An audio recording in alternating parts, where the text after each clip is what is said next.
আসসালামু আলাইকুম everyone, welcome back to my channel. কেমন আছো সবাই? আশা করছি সবাই অনেক বেশি ভালো আছেন।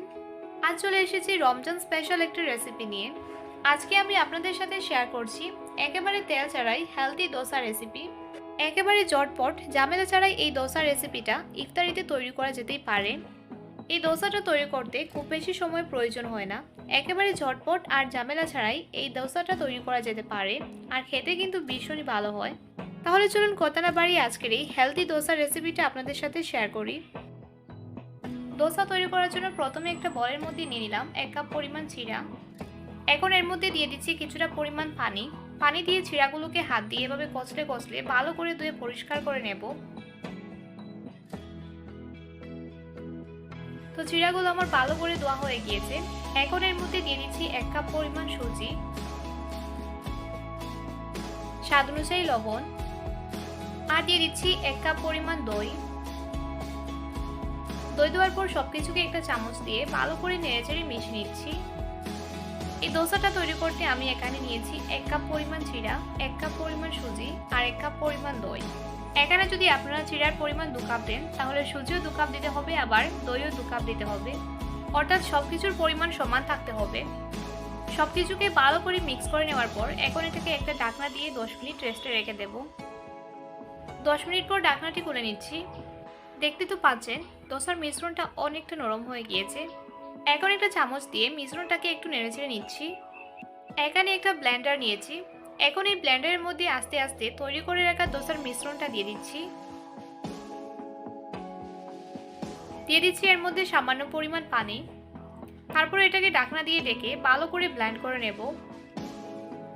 একটা বলের মধ্যে ব্লেন্ড করে রাখা মিশ্রণটা নিয়ে নিচ্ছি। দেখেই তো বুঝতে পারছেন মিশ্রণটা কতটা পরিমাণ ব্লেন্ড হয়েছে।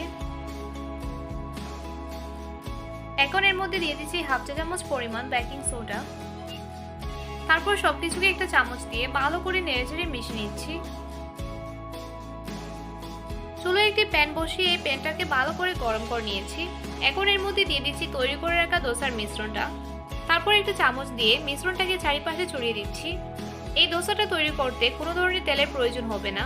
এই দোসাটা আমি সম্পূর্ণ তেল ছাড়াই তৈরি করব।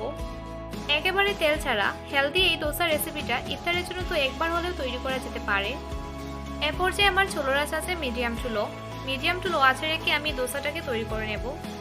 কিছুক্ষণ পর দেখতে পারবেন পুরো দোসাটা এভাবে ছিদ্র ছিদ্র হয়ে গিয়েছে। কিছুক্ষণ পর দেখতে পারবেন দোসাটা প্যান থেকে এভাবে ছেড়ে আসছে। এ পর্যায়ে এটাকে একটা চামচ দিয়ে উঠে নিতে হবে। আমি আপনাদেরকে পেছনের দিকটা দেখে দিচ্ছি। তো আমার দোসাটা পুরোপুরি তৈরি হয়ে গিয়েছে। ঠিক একইভাবে একই প্যানের মধ্যে আমি আরো কিছুটা দোসার মিশ্রণ দিয়ে দিচ্ছি। তারপর একটা চামচ দিয়ে প্যানের চারিপাশে মিশ্রণটা ছড়িয়ে দিচ্ছি। ঠিক একইভাবে বাকি সবগুলোকে তৈরি করে নেব।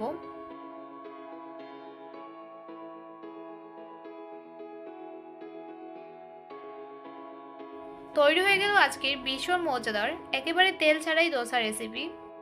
এই দোসা রেসিপিটা আপনাদের সবার কাছে কেমন লাগলো অবশ্যই আমাকে কমেন্টস করে জানাবেন। ভালো লাগলে আমার চ্যানেলটা সাবস্ক্রাইব করে পাশে থাকা বেল আইকনে প্রেস করে দেবেন। এতক্ষণ ভিডিও দেখার জন্য সবাইকে অসংখ্য ধন্যবাদ জানিয়ে আজকে এখানেই বিদায় নিচ্ছি। আবার দেখা হবে নতুন কোনো রেসিপি নিয়ে। ততক্ষণে সবাই ভালো থাকবেন, সুস্থ থাকবেন। আল্লাহ হাফেজ।